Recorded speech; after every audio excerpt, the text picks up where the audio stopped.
Hey, it is Ryan Seacrest. There's something so thrilling about playing Chumba Casino. Maybe it's the simple reminder that with a little luck, anything is possible. ChumbaCasino.com has hundreds of social casino-style games to choose from with new game releases each week. Play for free anytime, anywhere for your chance to redeem some serious prizes. Join me in the fun. Sign up now at ChumbaCasino.com. Sponsored by Chumba Casino. No purchase necessary. VGW Group. Void where prohibited by law. 18 plus. Terms and conditions apply. All right, we're all set for the party. I've trimmed the tree, hung the mistletoe, and paired all those weird-shaped knives and forks with the appropriate cheeses. And I plugged in the Bartesian. Bartesian? It's a home cocktail maker that makes over 60 premium cocktails, plus a whole lot of seasonal favorites, too. I just got it for 50 off. So, how about a Cosmopolitan or a mistletoe margarita? I'm thirsty. Watch. I just pop in a capsule, choose my strength, and... Wow, it's beginning to feel more seasonal in here already. If your holiday party doesn't have a bartender, then you become the bartender. Unless you've got a Bartesian, because Bartesian crafts every cocktail perfectly in as little as 30 seconds. And I just got it for $50 off. 'Tis the season to be jollier. Add some holiday flavor to every celebration with the sleek, sophisticated home cocktail maker, Bartesian. Get $50 off any cocktail maker at bartesian.com/cocktail. That's BARTESIAN.com/cocktail.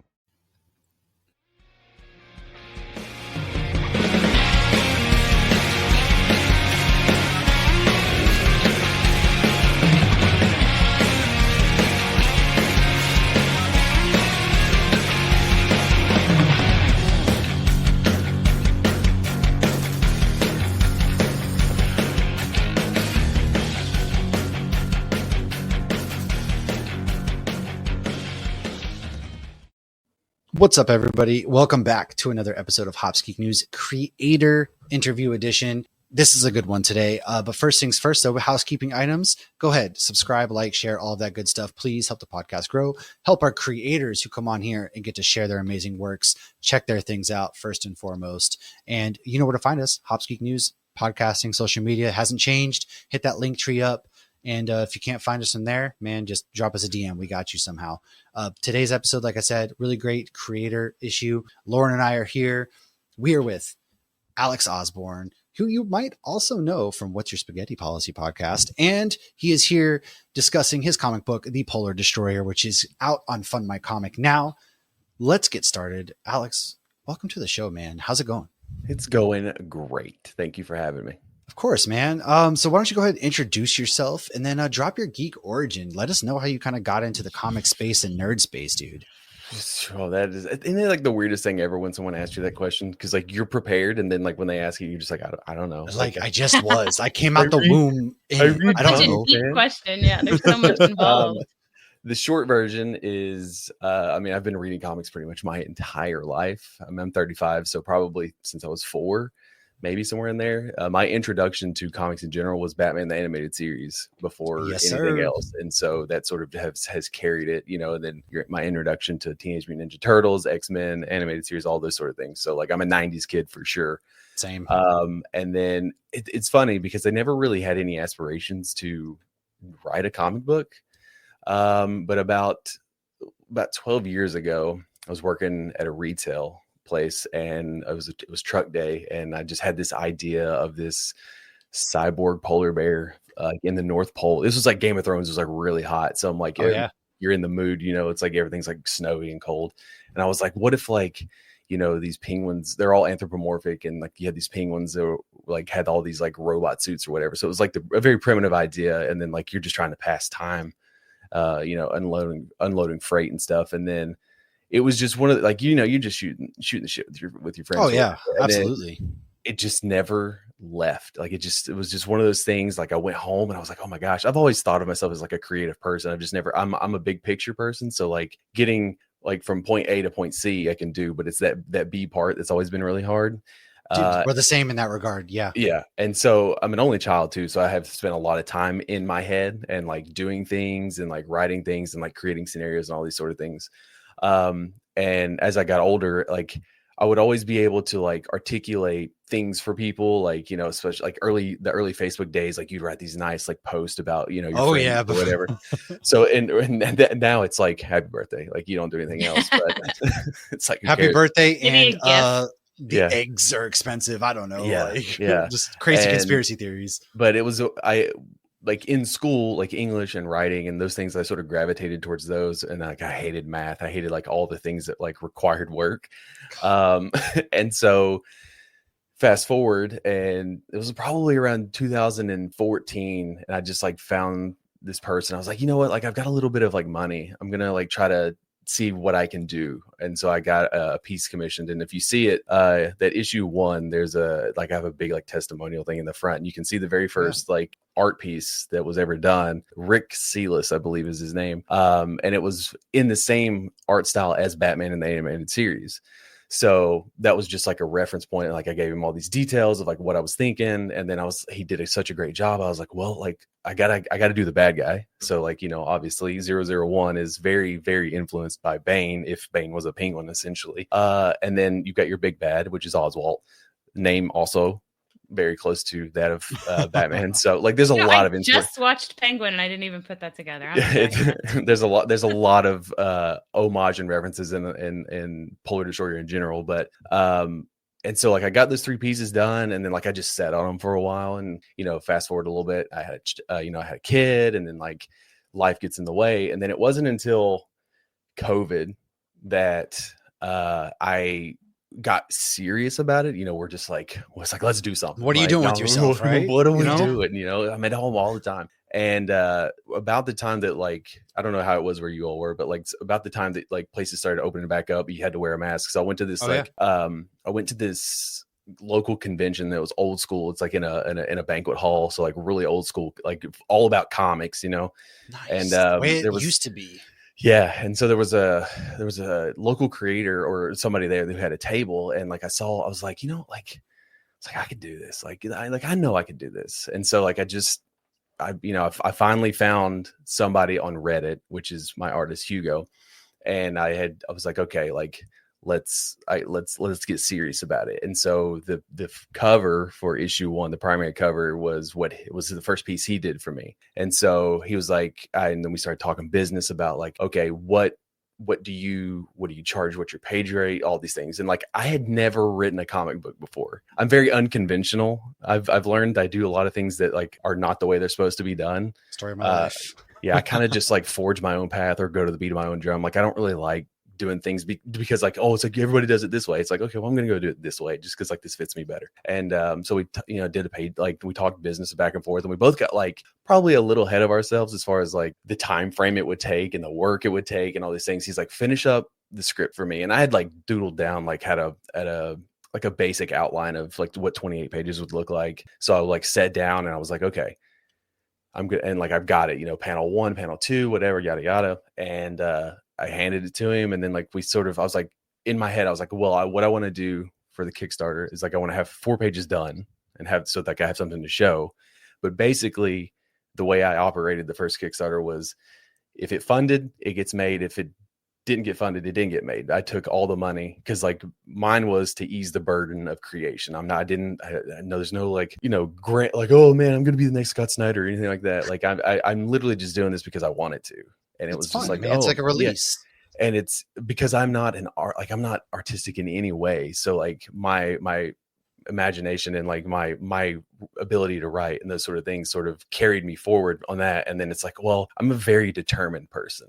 I'm very stubborn. As we were talking before we started, like you tell me I can't do something and I'm going to do it. That gives you the motivation right there. Oh man. I mean, that's exactly me. Like if you tell me I can't do it, it's like, all right, well, I'm going to show you 6 ways that I can. Hold my beer and watch this. Yeah. And not for a pity party, but I kind of grew up in a single parent home and nothing was ever good enough. Like no matter what I did in sports, like you could have always done better. You could have always, you make all A's and a B. Well, you should have made straight A's. Nothing was ever good enough. So that's also fueled me to do this as well. It's like hey, I did it and you can't take it away from me. And I don't know if you guys know this, but making a comic book is very, very hard. And learned that from all the people we've interviewed. I have It is. written a script actually of a comic book. I just have been sitting on it, but it is hard as hell. There is just Yes. like a copious amount of work that no one ever sees, no one knows about, because all you see is the final product. Most people, Right. the layman assumes, okay, well, you wrote a bunch of words, an artist took those words, made a thing, somebody slapped some letters on there, and like you print it, and it's just like, I mean, yes, but there's like so much more that goes into it that, you know, especially when you're doing it sort of like the way the DIY, the way I'm doing it, it's like, well, I've got to do everything. I got to finance it. I've got to be the project manager. I've got to be the Market it. promoter. I've got to, and especially with issue 2, issue 1 was tough, but issue 2 has had a bunch of bunch of wrenches thrown at me. And with the way that, as much as like Twitter is awful, because I'm not calling it X, but as much as Twitter was, I will never call it X. We yeah. refuse to call it that. right. Same. So even then, when it was changing 2 years ago, it was still very hard to like penetrate that algorithm, and it is It's even damn near worse now. impossible. Oh, it is like I just feel like I'm shouting into like an abyss Yeah. now. The big And- open void, man. And like I'm on Blue Sky and I'm on Instagram. My Instagram is mostly just like people who know me anyway, so it's like personal, and it's like I have my own podcast, I have a Discord, so it's like I don't have a Facebook. I have all these things, and like it has been a struggle, to say the least, to get other people to get eyes on it. And it's just like, Right, get the word out.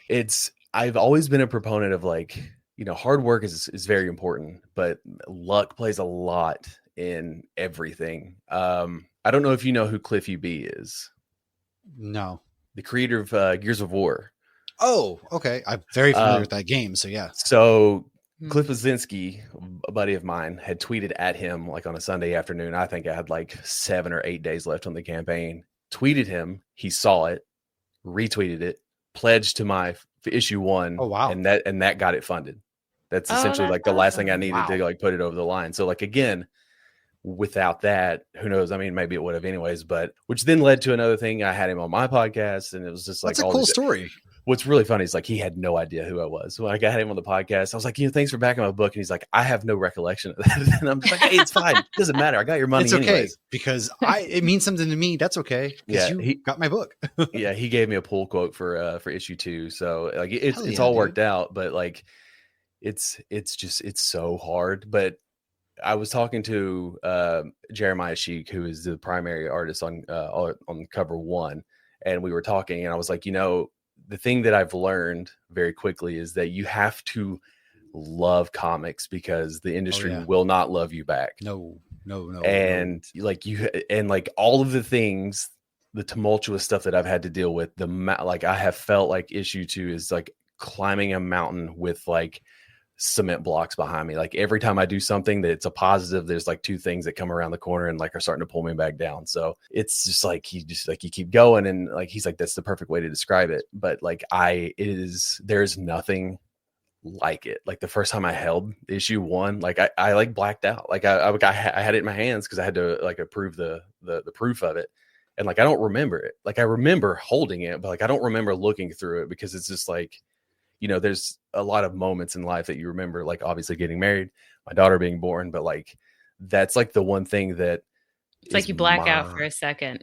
It's Yeah. surreal. I mean, it's like, I mean, like I'm not a nervous person, but I was like shaking, like holding it, like what am I supposed to do? Like this is the craziest thing I've ever seen, because like I'm essentially like a nobody. Like I'm a regular old pedestrian guy. Well, that's how And it's everybody gets started, though. I mean, Yeah, everybody. yeah. Even you mentioned Scott Snyder. I mean, he at one point was a nobody. So like, He was Pluto that's at how it Disney starts, World. man. He was. That's how it starts, man. And that's so cool to be able to be like, hey, I'm this hard work right here. It's physical. Yeah. It actually exists. Mhm. Because up until that point, it's like, yeah, I know it's there, but holding it in person, man, it's like a whole different beast. And that's got to be like the best feeling in the world. It's hard to sell people on an idea. Yeah. And in like issue 1, once it got finished, it was like, okay, like now we're going. Like, okay, now all these things are starting to go. So like, I don't know. You said you had a script. I don't know if is yours just like one issue or like a full story? I have the story idea. Right now it's one issue. It's basically like, what if beer gave you superpowers? Because it's kind of based around our podcast idea, right? We some joke we started off one night, And I actually wrote the first issue and everything like that. But like you said, it's hard. You gotta fund it. You gotta find the artists. You gotta put a lot of time and money into it, and family, kids, all that stuff. I moved across the country. It's just like finding that time. And then also, I'm sure you can also relate. It's what if people don't like it? So that also holds you back, like that timidness of it. And it's like, who cares, man? Somebody's going to be out there, even if it's one person. Even if it's just me that likes it, I guess. But yeah, I mean, that's how it was for me as well. Like I there's a fine line between confidence and arrogance, and like I'm so like extremely proud of it. And I know like comics is a visual medium, and I waited so long and found the right person, and Hugo's art is just like absolutely unbelievable. And I feel like I'm not disparaging anybody on anything they do, because this stuff is very hard, and you got to do what you got to do. I never wanted to cut corners in anything I did, and I wanted, if it failed, it was going to fail, giving it the best foot, like my best foot forward. Right. And so like I have this, and everyone that sees it, I have noticed that it's a lot easier in person.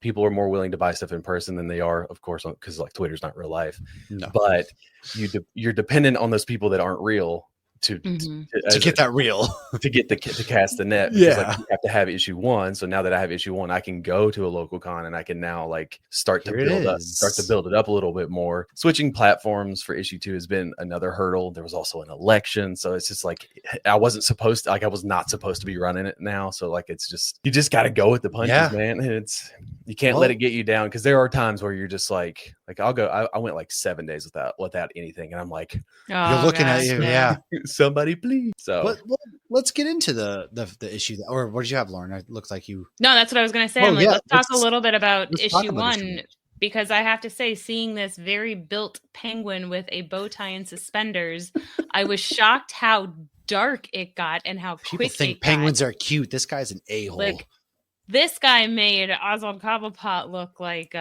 nothing, like a guy working behind a desk. Like, I was shocked how dark and brutal this went. So can you tell us a little bit about that without completely spoiling it, and then kind of do a little pitch for issue 2, which is what we're promoting right now? Yeah. So it's always strange. I don't know why anthropomorphic always like stuck out to me. Like, I feel like writing humans is a lot harder. Like, I feel like you have more, like you have more free reign when it's like animals for some reason. I don't know why, but it was for 001. Your suspension of belief is kind of broken when you have these animals doing normal things, I feel like, so people can like, oh, okay, yeah, like me, I love polar bears, so I was already in it from like Arnold Schwarzenegger looking polar bear from the get-go. Yeah, I mean, it's very heavily inspired by like Commando and Terminator and Rambo and Teenage Mutant Ninja Turtles. But you're talking about the dark, like there's a lot of like, it's very violent in the sense that like I love Mortal Kombat. I grew up with Mortal Kombat. Yes. I was like sort Finish of him. Shaped by that sort of like over the top gratuitous violence that's not serious. But the story is I don't really have an answer for that, other than like, I think the bow tie is hilarious. I think it's just and he has suspenders, and it's just like it's just like, again, it's comics. It's things you can do in comics you can't do anywhere else. But the story was always like, okay, so like if you think of it from like the human, like our brain is like, okay, the polar bears are, the top of the food chain. They're like these badass creatures, and like everything else is below them. So like, how would theoretically penguins be able to combat that? Okay, well, like machines and like robotics and science and experimentations. And it's like, oh, well, Bane, like, I don't know, what if Bane was a penguin? And that's literally the inspiration for 001. And Oswalt is like Dr. Robotnik. So like so like, you don't know what he looks like underneath there, but you can see his head inside this, he's in the machine thing. Yeah. It's a little bit like Wolfenstein as well. If you ever played the original Wolfenstein. Oh yeah. And so as you can tell with the story, like the polar bears they're a little bit more primitive in like how they use like spears, and like they're more tribalistic. And then the other ones are the penguins, and the other Arctic animals are, science and industrialists and that sort of thing. So it's like, it's the classic, man versus machine, I guess, or bear versus machine. But at the same time, like polar bears are the strongest, animal. Right. They'll just mess you up for no reason. So seeing them go against these penguins, and everyone's like, penguins are so cute, but the penguins, like, they clean house. They were taking no prisoners. They were just mowing down polar bears by the droves. When you had the execution scene, I was like, whoa, this is not where I thought this was gonna go. Yeah. Well, yes, they take no prisoners, but they do. You find out more in issue 2. It is Ryan Seacrest here. There was a recent social media trend which consisted of flying on a plane with no music, no movies, no entertainment. But a better trend would be going to ChumbaCasino.com. It's like having a mini social casino in your pocket. Chumba Casino has over 100 online casino-style games, all absolutely free. It's the most fun you can have online and on a plane. So grab your free welcome bonus now at ChumbaCasino.com. Sponsored by Chumba Casino. No purchase necessary. VGW Group. Void where prohibited by law. 18 plus terms and conditions apply. All right, we're all set for the party. I've trimmed the tree, hung the mistletoe, and paired all those weird-shaped knives and forks with the appropriate cheeses. And I plugged in the Bartesian. Bartesian? It's a home cocktail maker that makes over 60 premium cocktails, plus a whole lot of seasonal favorites, too. I just got it for $50 off. So, how about a Cosmopolitan or a mistletoe margarita? I'm thirsty. Watch. I just pop in a capsule, choose my strength, and... Wow, it's beginning to feel more seasonal in here already. If your holiday party doesn't have a bartender, then you become the bartender. Unless you've got a Bartesian, because Bartesian crafts every cocktail perfectly in as little as 30 seconds. And I just got it for $50 off. 'Tis the season to be jollier. Add some holiday flavor to every celebration with the sleek, sophisticated home cocktail maker, Bartesian. Get $50 off any cocktail maker at bartesian.com/cocktail. That's BARTESIAN.com/cocktail. Just a little wink and a nod. And obviously our main character's like gets his arm torn off too. Like that's the thing. Like it's brutal, but then at the same time, I also got like you said, it's not serious, but it is serious because again, there's a penguin with a bow tie, in a robot suit. So you're having fun because again, it's these animals, man. It's all make believe, and these animals help you kind of feel like that. So yeah, it's bloody, it's ass kicking, it's action, but in the 80s action movie kind of way, which is like my favorite genres of action films, and that's the vibes that I got from this. He reminded me of Wheezy from Toy Story 2. Oh yeah. I think I feel a song coming on. So obviously there's nods to Christmas here. So what made you to decide to do that? It felt natural. It was one of those things where it's a mix between like 90s comics, 90s and 80s action, but like written as a modern comic because you guys know like comics have changed the way that they are presented now. So as a person in at this point it was 2022 when I wrote it, and it was just like, okay, it's got to end with this like super awesome cliffhanger. Okay, well, it takes place in the North Pole because that's where polar bears are. But like, if for people who don't know, there are no penguins in the North Pole. They're in the South Pole. And like, we'll get to that later on. Somebody's listening to this like, what? They're in Africa and the South Pole, funny enough. Yes. Yeah, I've seen them in South Africa. Yeah, so they're all in the Southern Hemisphere, unless they're in a zoo. But I was like, well, it's the North Pole. And I was like, how does this polar bear? Because like those first 4 pages, he's in a fight, but then like we sort of like backtrack a little bit of like, before he's a cyborg, right? Before he has all these parts. How do we get there? Okay. You saw how he gets his arm cut off. So like, how does he, like, what's the transformation? And it just felt like a natural fit for, well, we're in the North Pole. There's like this mythical creature that everyone knows about that lives there, but like, let's take it up a little bit. And like, we have these elves that are like creatures. And then there's, spoilers, there's Kris Kringle or Santa Claus, if you will. And so like, he has a workshop, and I don't know, it just sort of like puzzles pieces just fell in place, and it just felt natural. Like that's like, I couldn't think of any other way. I didn't want to, but like, I was just like, what an awesome cliffhanger would be for the very last page to be Santa Claus. It literally feels like Blade, how he had, their relationship there. For some reason, he's got the workshop and stuff like that. In my mind, I was like, oh shoot, it's like a Blade kind of thing right here. It's bad. I loved it because again, man, it's those things that make it fun, and comics are meant to be fun. And that's exactly what this is. I've had a blast doing it despite all the like problems and stuff like that. But like, it's exhilarating. It's exhilarating for people to read it. I remember when I sent the digital out to people, and I had so many messages of people who were like, bro, that last page. Oh my God. Because I kept that under wraps. There's only 3 people that knew about it until it came out. It was me, Ben, who and then my artist. We're the only people, because like I would send out like preview pages here and there just to like provide updates, because issue 1 took a little longer to finish than I would like. But like I kept it under wraps. I told no one knew about it. and like it was just like validating and in a way that like it's hard to explain when people are just like, hey, that's awesome, like I cannot wait for issue 2. And it's like, well, you're gonna have to wait a while because sorry. Well, the way yeah. Oh, go ahead. No, I was just saying, but yeah, like that it just felt natural, it felt perfect. Yeah. Well, and the way you drew Santa and the elves, I feel like there's still a lot of like, well, are they good guys? Are they bad guys? Who are they working Yeah, they have for? like that whose side are orc they on? almost Like, looking, Yep. you know, there's something Yeah. ugly about them at the same time, which makes it even more interesting. I wanted them to be like elves and not like human elves. Not like the elves we think of, but like I wanted the them to be Norse. like actual elves, Yeah. like mythical elves. Now, Santa is, without giving too much away, he is human. Oh, okay. mm. I'm a But human. there's A more there human than- raised by elves.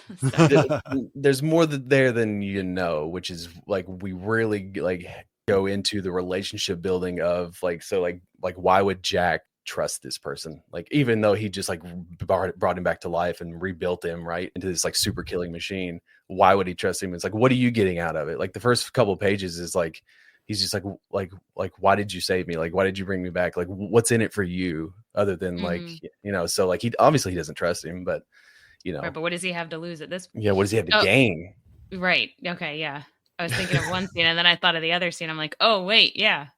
Yeah, There's a lot going on. there is. There's about 3 concurrent storylines that I'm trying to tell in 5 issues. Oh, And Okay. 2 of them, you know, one of them is hinted at, but all of those get sort of built upon in issue 2. I had always mapped it out as 5 when I started. I was like, okay, the first one's going to be the introduction. The second one is the exposition and the relationship building. The third one is the culmination. It's going to be Timber, which is the wolf, and Jack. So like that's the big fight scene there. And then issue 4 would be like going back to those first 4 pages that you saw. So it's 001, which is, and like the reason his name is, in case anybody doesn't know, is because he's the first successful experiment that didn't die or didn't, you know, whatever.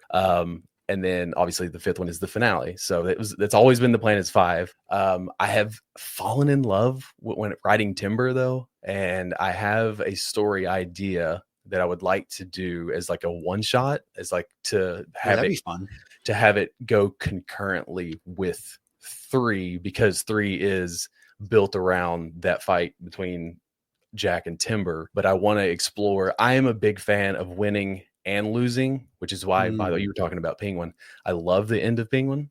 I loved it so much. We won't spoil it for anybody who hasn't seen it, but like I love that sort of duality of like, you do win, but what's the cost? And like, so keep that in mind with how this goes and how like I plan on doing it. That's terrifying. Yeah. I mean, you got the 5-issue plan, and speaking of that, and then speaking of the win, but at what cost, there's one thing that I really, really love, ties into the 90s kid thing, which we both are. We're about the same age.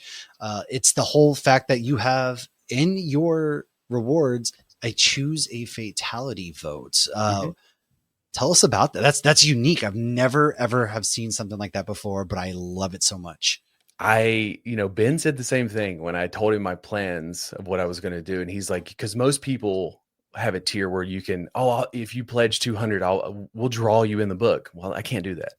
I don't, in this like thing that I'm making, like I can't just draw people. That doesn't work. Right. Sure. It's Yeah. not That's not how that works. around. There's no human. So obviously Death in the Family is an inspiration where you could call the hotline and decide whether or not Jason Todd lives or dies. So there's that, but also the fatality part. I was like, well, how can I get people to feel like they're more involved in this? And so I was like, well, I'll come up with a couple of ways, again, with like homage to like the fatality of like the Mortal Kombat aspect of it. So I'm introducing this character in issue 2 that, spoiler, will die at issue 2, because we've got to have some fodder to build Jack Of course. up, right? Come on. And so, but this character is like menacing as can be. It's so like I got a sketch for it the other day, and I was just like so hyped. And I just want to show everybody. But like part of that tier is like you're the only people that get to see it, Right? And then you'll get to you get to see that. You'll get to see the full splash page reveal, and then you get to participate in a vote when the campaign is over. I'll send it out when we get close to it, and then like majority wins. Like if there's some sort of tie, then we'll send it back. But I don't know. I thought it was a really unique idea. I thought it would like carry the campaign a little bit more, but again, it's not, and that's fine. But yeah, I don't know. It's the only thing I could really come up with to get more people involved. And it's something I don't have to choose. So like if people get mad, they get mad at everyone. But it's cool though, because that's what caught my eye. I mean, you have other things like trading cards and stickers, but like the fatality, I was like, oh, this makes sense. Because again, in issue 1, we have body parts getting ripped to pieces. It's very bloody. It's very gruesome. And it's very, Mortal Kombat-esque, Street Fighter-esque. So I was like, oh, this works. It's rad as hell. So obviously the campaign is getting ready. We have, by the time this comes out, probably got a week left.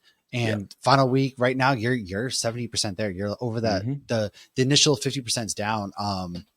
So people, like, seriously, I really hope people take the time to get their hands on this, because I can tell you right now, man, issue 1 is rad as hell. Are you going to be doing any Comic-Cons now, since we kind of talked about going to conventions? Do you have any on the dock? I'm going to do a local one in February, and it's just more of like dipping my toes in, right? Just like see it, because I've always been like, I've always gone to cons as like someone who's going to buy, not to sell. So like sort of dipping my toes in to see how that works.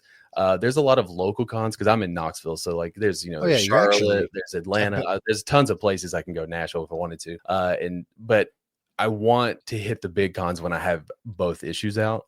Okay. Well, by the time I do the one in February, issue 2 will almost be done, but it won't be finished because I set March as the delivery date. So like, yeah, it's out. It's a possibility, like it's something I'm interested in, but I'd also have a child at home. So like I have to be a responsible parent first. Trust me, we get that. I'm actually not even that far from you. I went through Knoxville last year, funny enough, being that I'm close to Richmond, Virginia. It's like 7 hours, something like that. I know we have cons out here. I like how Matt does that. I'm not far from you. I'm 7 hours from you. Listen, after living in the West, anything is close. Like if I can drive to it in one day, that's close to me, man. I'm actually from Northern Virginia. It's where I was born. Oh, no way. Yeah. I live right out here near Williamsburg, basically, actually. So I almost went to James Madison for college. Oh, that'd have been cool as hell. Like college football game days always are out there, or Big New, whatever it is, they're always out there. I've wanted to go up there. Big football guy. Yeah. So yeah, I mean, if you ever find yourself going to like Charlotte, my brother-in-law owns a comic book shop out in North Carolina, Greensboro, but they're always going to Charlotte. They're at Greensboro. We've got a lot of What's the comic shop in Greensboro? Because I was there like they own Sailfish. I don't remember which one I went to. Step into the world of power, loyalty, and luck. I'm gonna make him an offer he can't refuse. With family, cannolis, and spins mean everything. Now, you wanna get mixed up in the family business. Introducing The Godfather at ChumbaCasino.com. Test your luck in the shadowy world of The Godfather slot. Someday, I will call upon you to do a service for me. Play The Godfather, now at ChumbaCasino.com. Welcome to the family. No purchase necessary. VGW Group. Void where prohibited by law. 18+. Terms and conditions apply.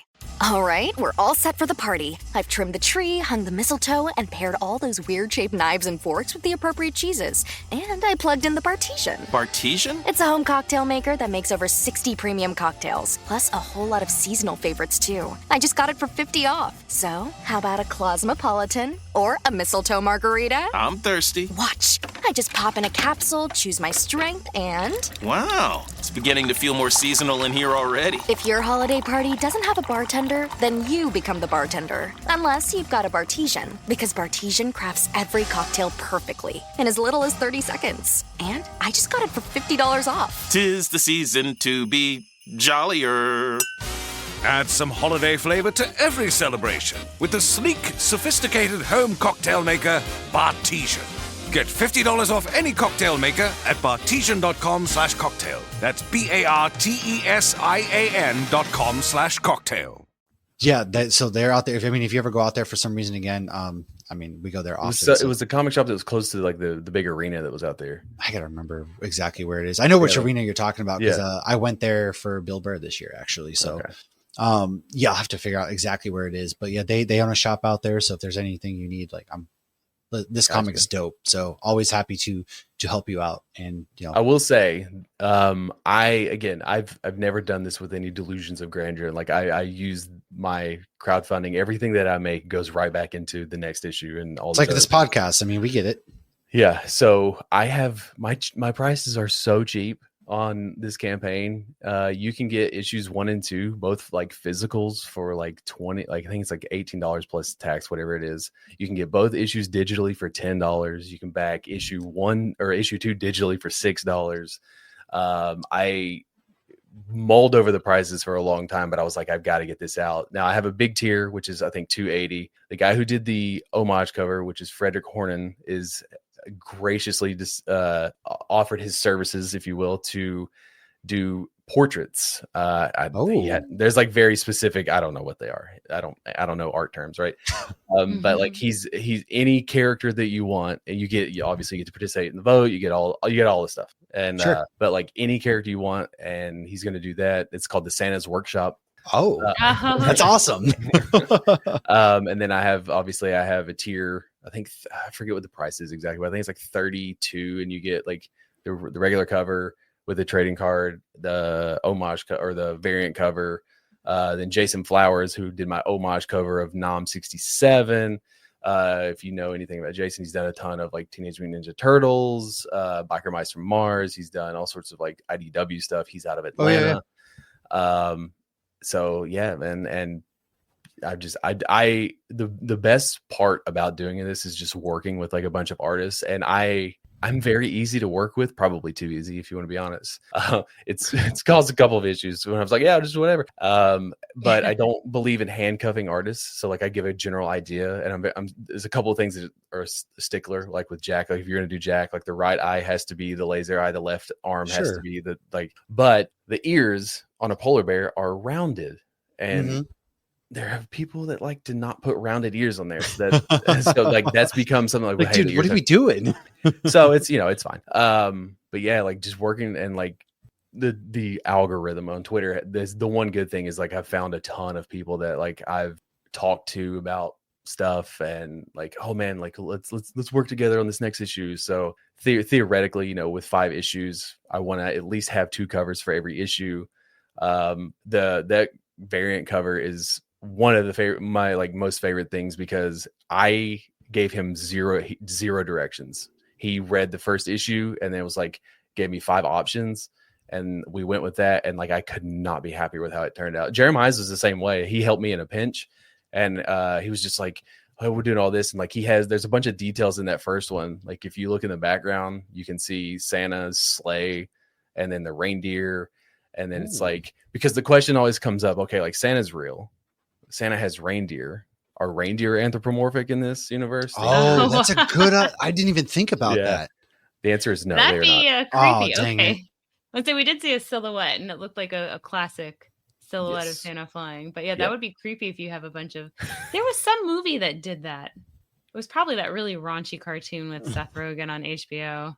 I was hoping. Oh God. Oh yeah, I was hoping that new movie with The Rock and Chris Evans. Was red one. Yeah. So like, it's crazy how many people have like tweeted at me or like texted me when they saw that trailer, and like, dude, they're still in your gimmick. There's a polar bear in it. Yeah, I thought about that today when I was reading it. I went to read one, and I was like, well, they didn't steal it.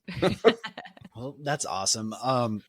But as we kind of wrap up here, man, where can people find you at on social media, all that good stuff? It's a loaded question now because there's a mass exodus. There is Twitter. So many places too. Oh my God. I am on, you can follow me, Ozdog12. It's been my online moniker since I was like 10 years old. Anywhere. So I'm on Instagram, Twitter, Blue Sky. I don't know, what is it? It's like Ozdog12.bksy, if you whatever just go to Blue Sky on the app, I feel like if you just look up the username, it should come up. You should unless find it me. Crashes again because they're being overloaded right now. Yes. So I'm on Blue Sky. I'm going to try to start using that more. My podcast has a Instagram as well. That we have a Twitter as well, but the Twitter is just there. It doesn't do anything other than like retweet our episode. Yeah, right. You can email me at polardestroyercomic@gmail.com. I have a big cartel. If you happen to miss out on the campaign, you'll be able to buy the book there. My book is in local stores, but it's not in anywhere else outside of the city right now. I mean, that's still cool. It's in the store, man. That's awesome. Yeah, that was something too, where I was just like, oh, okay, like gave the store, didn't give, but like the store had 20 issues, and like it was just like sitting right in there. I've got a picture, like it's next to like Incredible Hulk and like Wonder Woman or something. I was just like, this is just so weird. Like what is going on? Yeah. Well, right now it's a great time to sell it in stores. It's the holiday season. Yep. True. Everybody's looking for like a good Christmas novel, and this one's Santa Claus. So I'm just saying something that's not romance. Hey, if Die Hard is a Christmas movie, then my comic book is a Christmas. You know what it is? 100%, man. 100%. It just if it's Christmas hill I will die on. Exactly. There's Christmas characters, and if there's a soundtrack, it would have Christmas songs. So in my opinion, it's a Christmas comic. It's it would have to be like Christmas synth music, right? Yeah, and like if it's the 80s action vibe, yeah, it's got to have that on there. But yeah, like I'm not hard to find. You can always just like look up Polar Destroyer on Google, and it should like bring up me. It will, somewhere. It will. No, it will. And if you just Polar Destroyer, it'll pull up everybody. The fundmycomic.com. Everything's going to be in the show notes too to make your life even easier. But a Google search. If for some reason you're like, what was that? Right, trust me. Get your hands on this. Polar bears are my favorite animal. They are done justice from the one issue we saw. Can't wait to check out issue 2. And Alex, dude, we would love to come back to promote your future stuff, but also, man, your wealth of knowledge with comics and love of action films and a lot of things that we also enjoy here. So open invite anytime you want to come and talk. We are also here to hang out, dude. So thanks so much for hanging out with us. Absolutely. Thank you for having me. Lauren, any final thoughts? No, go get this. It's fantastic holiday comic for everybody. It is. It's like Violent Night's a Christmas movie, and he kills it. There you go, man. Yeah, exactly. So there's no excuses. I don't want to hear any excuses. People love comic books under their Christmas tree. If you want to be on the nice list, you got to go get this. Sucker. I'm pretty quick too. Like as soon as I see an order come in, I drop what I'm doing and I go pack it up in a Gemini mailer. And get look at that, man. It's faster than any online store. Like that's faster than Amazon Prime. Faster than the elves in the North Pole. Hey, there you go. Look at that. And there's always time for a bow. Always. Everybody, check this out. Let us know your thoughts and back this comic, man. We will see you guys here soon. Thanks again, Alex. Thank you. Cheers, everybody.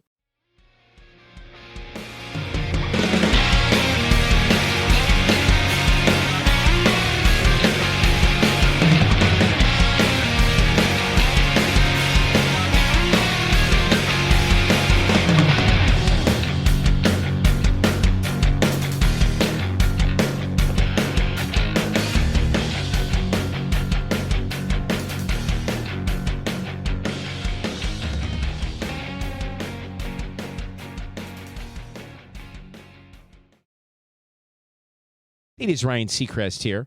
Everybody needs some variety in life. That's what I love about Chumba Casino. They know how to keep things fresh and exciting. All their games are free to play, like spin slots, bingo, and solitaire. You can claim free daily login bonuses, too. And they release new games every week. So spice things up with ChumbaCasino.com now for your chance to redeem some serious prizes. Sponsored by Chumba Casino. No purchase necessary. VGW Group. Void where prohibited by law. 18 plus terms and conditions apply. All right, we're all set for the party. I've trimmed the tree, hung the mistletoe, and paired all those weird-shaped knives and forks with the appropriate cheeses. And I plugged in the Bartesian. Bartesian? It's a home cocktail maker that makes over 60 premium cocktails, plus a whole lot of seasonal favorites, too. I just got it for $50 off. So, how about a Cosmopolitan or a mistletoe margarita? I'm thirsty. Watch. I just pop in a capsule, choose my strength, and... Wow, it's beginning to feel more seasonal in here already. If your holiday party doesn't have a bartender, then you become the bartender. Unless you've got a Bartesian, because Bartesian crafts every cocktail perfectly in as little as 30 seconds. And I just got it for $50 off. 'Tis the season to be jollier. Add some holiday flavor to every celebration with the sleek, sophisticated home cocktail maker, Bartesian. Get $50 off any cocktail maker at bartesian.com/cocktail. That's BARTESIAN.com/cocktail.